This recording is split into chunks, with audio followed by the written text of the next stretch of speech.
Hey everyone! So I just wanted to spend a minute randomly while I'm in the middle of the gym and stretching to talk about perfectionism, because perfectionism is something that most artists will face at one time or another. Not all, but most, definitely myself. And so I just wanted to talk about it because I was at the gym and I was feeling like, I was feeling perfectionism at the gym, let's be honest, and so I had to give myself a talking to, and more like a pep talk, and it definitely applies to art as well. So just because you don't have your splits, be happy that you are stretching, because every time you stretch, you're going to get closer and closer to doing the splits, right? And maybe I'll never get the actual splits, but I'm going to get closer tomorrow and closer next week and closer next month than I am today, right? And maybe someday I'll have the splits if I keep trying. Now, with art, it's a really similar concept. So if your picture doesn't look perfect, that's okay, because it's all about the process. It's all about having fun.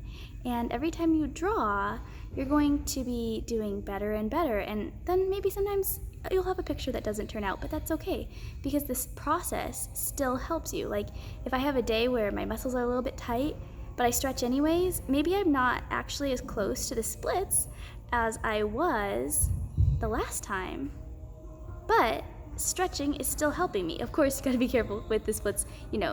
I'm not a fitness professional. You don't want to stretch through an injury or something like that. But with art, it really applies even better than at the gym. And so don't worry about your picture being perfect. Also, think about this. I was teaching a class today about how to draw a horse, and I had probably 10 girls in my class, and it was a live Zoom class. And every horse, it was so fun to see how every horse looked different. Some of the horses had long legs and a shorter body. Some of the horses had a longer body and shorter legs. And that's actually like people too. Some people have longer legs, some people have shorter legs, some people have a longer torso, some people have different colors of eyes, different colors of hair, things like that. So don't feel like your picture has to look exactly the same as what you're copying. Now, that is a skill that you can work on, and you can try to make it look the same, but you can also use your creativity all at the same time, right? So you can choose if you want to try to copy it, or if you want to do something different because you have an even better idea. Or maybe you're trying to copy it and it doesn't turn out to look the same, but you like the result. That's okay, that's a good thing.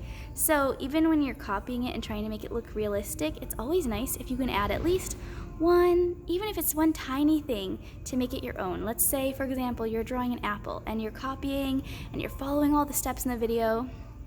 Try to see if there's one thing you can do to make it unique, like maybe you'll draw a ladybug on your apple, or maybe you'll put the tiniest little hint of purple in one area to make it look like there's reflected light, right?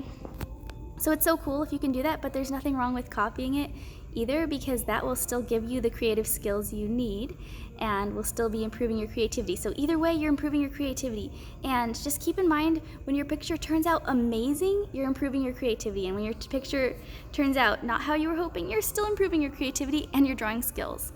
All right, so hopefully this video encouraged you, and I just want to encourage you to keep stretching, even when it hurts, at your drawing skills. But we don't want it to hurt, we want it to be fun. So actually, here's another piece of advice before I leave. If you are drawing and you start to feel frustrated, think to yourself, am I hungry? Because when I'm hungry, I get hangry, and I gotta take a break from what I'm doing and eat a snack, and then sometimes I come back to it and I feel better. If I'm actually hungry. It might not be hunger. Maybe I'm tired, maybe I need to take a nap. Maybe I need to get up and do a little dance, right? So think about what it is that you need. Maybe you just need to take some deep breaths, a few really deep breaths. That can help too. Okay, so just make sure you're having fun, okay? If it gets frustrating, take a pause. You can always come back to it later. All right, I hope you have a great day, and I hope you are having fun with your art.